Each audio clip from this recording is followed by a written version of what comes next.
Today we are going to talk about backyard birding and go through your kit to talk about how to do your bird feeder cookie cutters that are in there, and just learn more about birds in the area and some sounds that can attract them.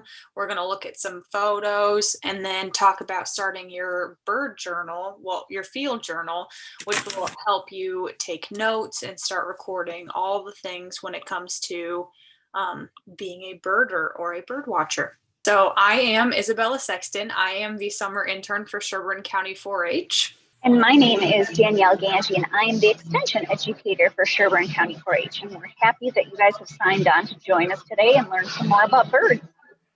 To get us started here, I used these terms a little bit ago, but a birder is a person who seriously studies birds and is a professional or can be an amateur.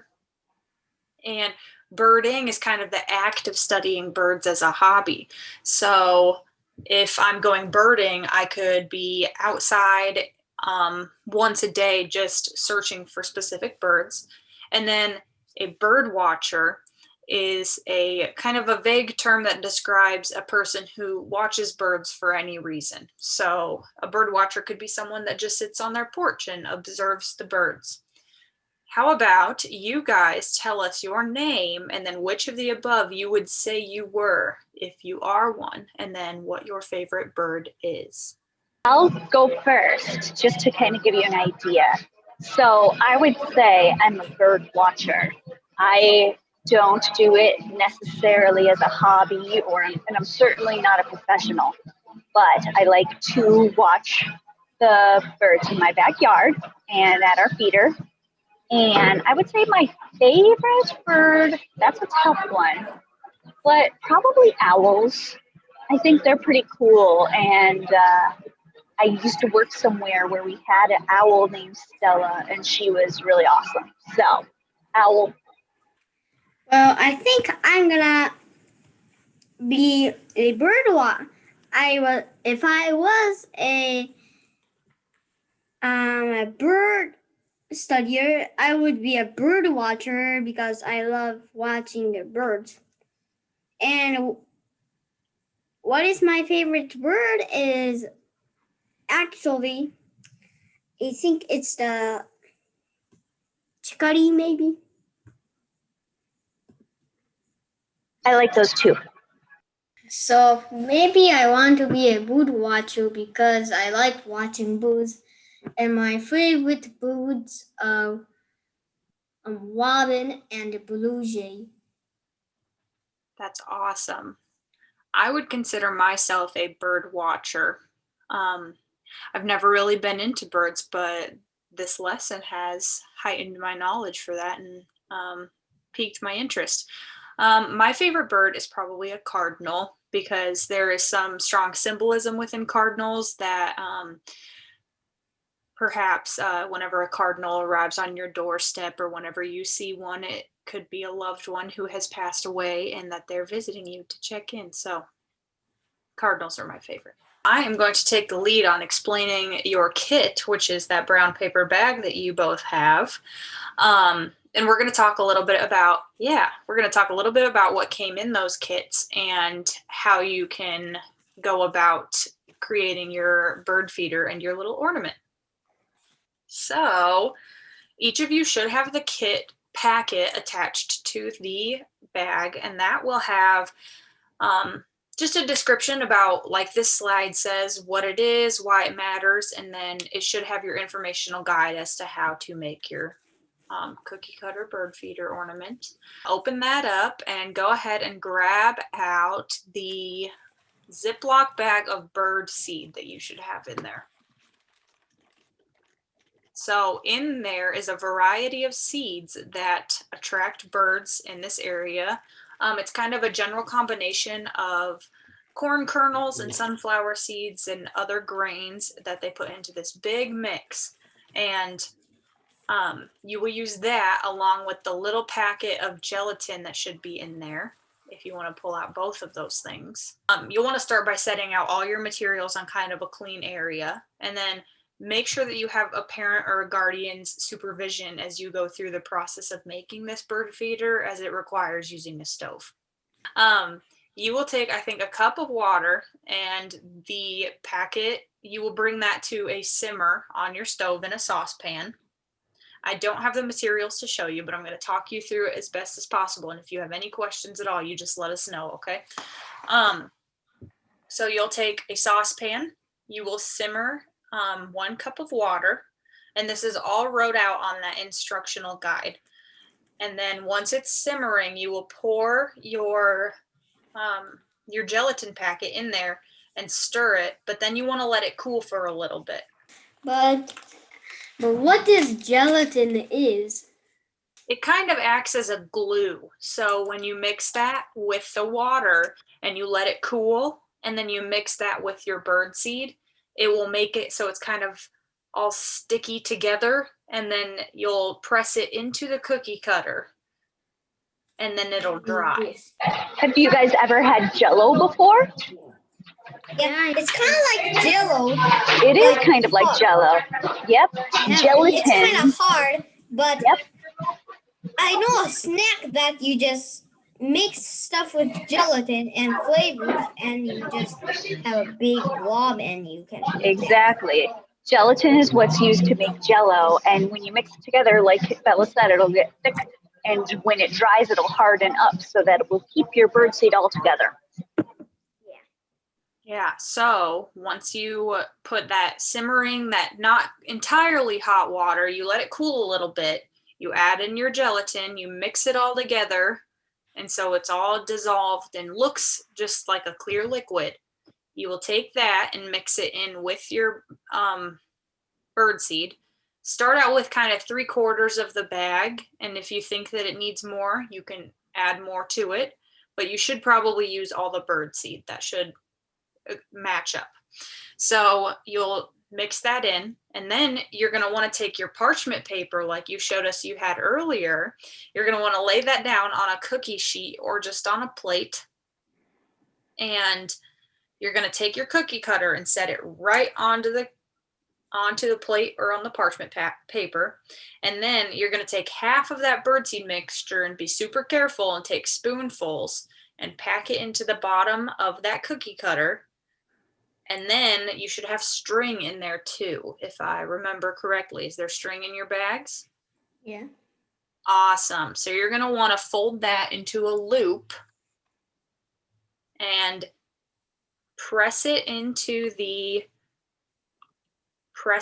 cookie cutter, into the bird seed, and try to make sure that it makes like an ornament loop, like for a Christmas ornament, or if you're hanging anything, just like a circle. So Bella, from what I'm hearing from you, so you'll pack the bird seed into the feeder, and then you'll also pack the string in with it so that the string dries into the bird seed. Is that yes correct? So Okay. You would do half of the bird seed in the bottom of the cookie cutter, so you have half of it that's bird seed, then you press the loop. That is perfect. That's exactly what we want. Good job. You'll press that loop into it, and then continue to pack more bird seed on top of the cookie cutter to kind of make a sandwich. So you want 1 layer of bird seed, and then your looped string, and then another layer of bird seed to make a sandwich, but pack it in really good so it's very firm, and then that way when it dries and you push it out of the cookie cutter, none of it will break and it'll stay together. With this, you're going to want to probably wait around a day for it to dry and it to set up. That way it can be removed from the cookie cutter and stay together in one shape, which is a clover, as you can see in your cookie cutter shape. So then after that, you will place it wherever you think, most likely on a tree. And that will be where you will keep your eye out for your birds. So if you want to place it in your backyard, you can keep your eye out for all these different birds and then record in your field journal, which we'll talk about later on in this session. Yes, Danielle. I have a question. Will you, when we make the clover ornament, will it use all the mixture, or will you have extra? Are you sure? Or Do you know? I'm not entirely sure. You may have a little extra. Yeah, if you have extra and you have extra cookie cutters at home, you could make another ornament or maybe even just pack it into a ball or something and leave it outside for the birds. Okay, we're going to do a bird identification quiz. So for this, I'm going to show you all a picture of a bird on each slide. I'm pretty sure there are 4, if I remember correctly. And then there's going to be 4 different options that you can choose from. And we want you to kind of shout out and tell us what you think each bird is. And then at the end, there's a short video that goes along with this. What bird do you think this is? It's a pretty color. A. You both are guessing an Oriole. You both think it's an Oriole. Awesome. How about this one? Robin. It's always in the yard, hopping around, eating worms. You got that one right away. You seem pretty confident in that answer. Cardinal. D. Oh, wow, you guys are on a I roll. didn't mean to change the slide, but they're doing a great job. C. They got Robin, yeah. Okay. Which one did you say you think this one is? Cardinal. Cardinal. How about this one? Chickadee. Is it chickadee? Any other guesses? I think it's a chickadee. Did you say that was your favorite earlier? Chickadee. Chickadee, you guys think so too? If you guys are in agreement? I'm gonna pick chickadee. All right. Yep. You are correct. So we're going to watch this, and then you'll get to hear the sounds that are associated with each of those birds. And then you can start kind of thinking about it and remembering. That way you know when you're looking for birds, you know what sounds to listen for.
That's cute.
why it's called Open.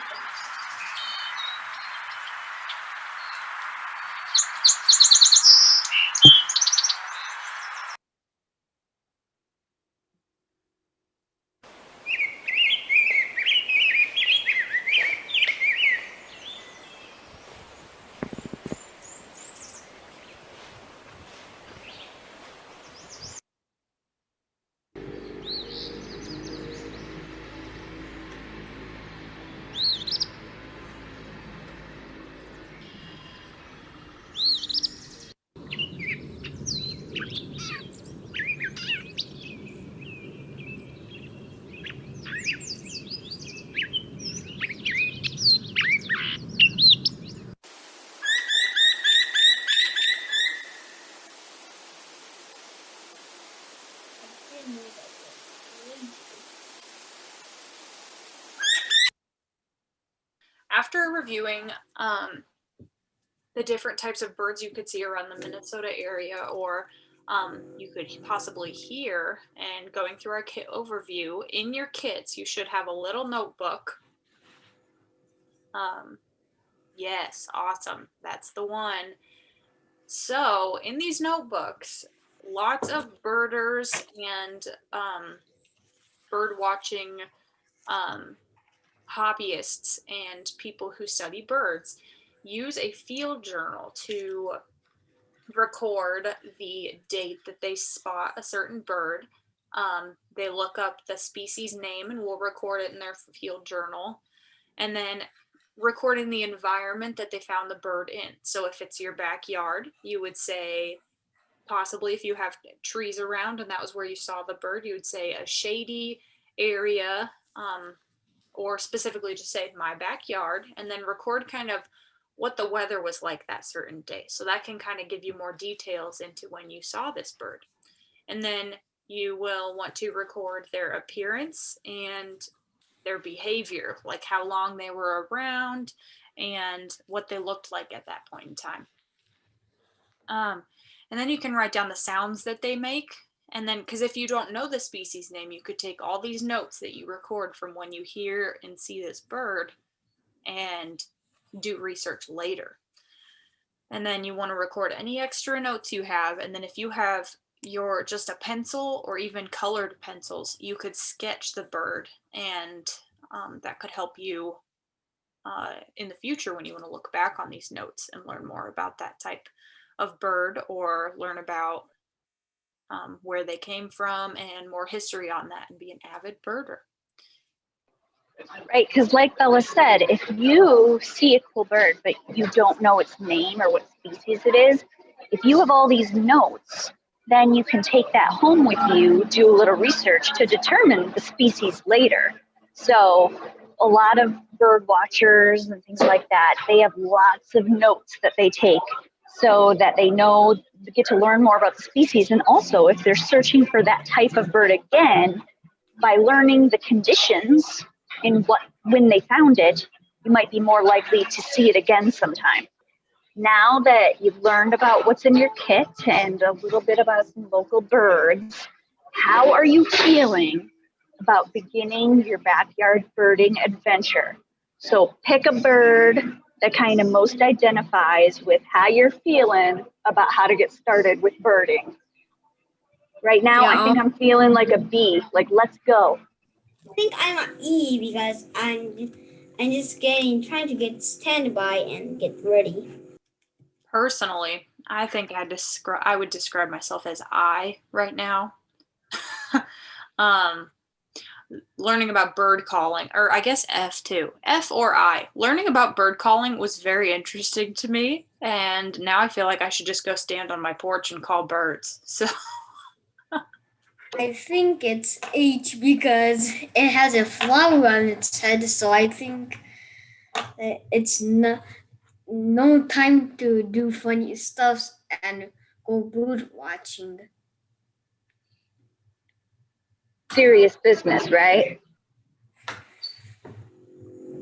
Awesome. Yeah. So like I did say in the chat there, we would love to see you guys with your final product. So if you, once you make your bird feeder ornaments, I'd love for you guys to send us a picture. So I did put my email in the chat, but it's Ganji, Ganje, @umn.edu. So feel free to send me a picture of what you guys made and did with your kits, and even share what kind of birds you found. That would be awesome to hear back from you guys.